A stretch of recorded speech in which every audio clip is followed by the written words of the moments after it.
Mag-usap ka. Ayaw mo pa rin. Ayaw mo pa rin makipag-usap. Ay, wala ka. Aray ko po! Ang sakit! Kalasin mo lang. Diyos ko po, Lord! Aray ko! Eh, tatawag-tawag ka kay Lord. Eh, kalasin mo lahat yan. Gagawin nyo yung kamay niya, hindi. Ayaw mo pa rin. Agad.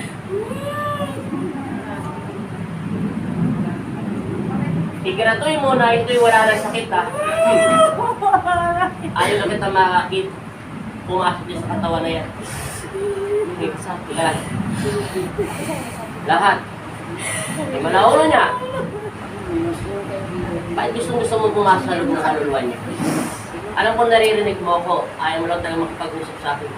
Talagang gusto mo talagang bahala sa buhay mo sa katawan. Dagdagan ang init pag-miti ko. Aray! Aray ko! Pag-usin mo lahat. Aray ko po, Lord! Ngayon, tatawag ka ng Lord. Diyos ko po! Sige. Ubusin mo. Lahat. Hindi mo ang naulo niya. Lahat. Ayan. 4. Ito 5. Sabi mo sa akin. Tapos na. Tanggalin mo lahat. Ubusin mo. Ay! Tanggalin mo lahat. Bis-bisa mo. Ayaw tayo kausapin ng pangit na ito. Dito makipag. Kahit anong tiga natin dito sa mga spirito niya, ayaw makipag-usap.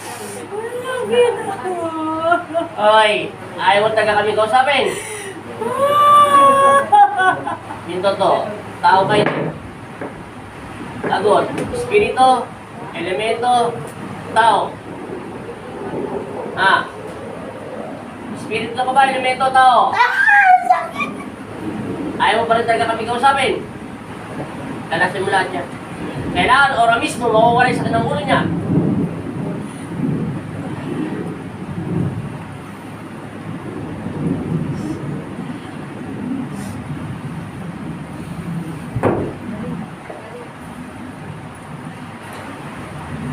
Meron pa wala na? Meron pa. Kalasin mo. Kalasin mo.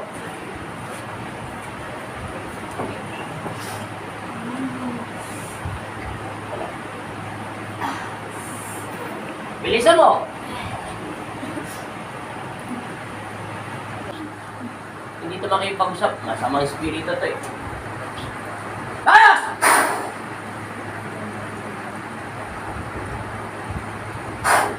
Gising. Idilat mo yung mata mo. Sabi mo amin. Saan pala tubig niya? Kailan? Iyan. Ito nga yun. Tulungan ang sarili. Inumin mo muna itong tubig mo. Hawakan mo. Huwag ka mo nang umiyak. Hindi makakatulong yan. Inumin mo yung tubig ni Kristo para bumalik agad yung lakas mo.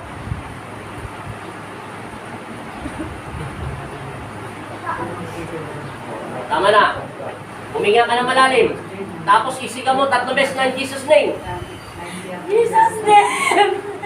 Jesus name! Jesus name! Amen. Amen! Ibo kayo mata ni Kristo. Kasi pukpuk mo yung paa mo para bumaba lahat yung sa lupa. Ngayon, tama na.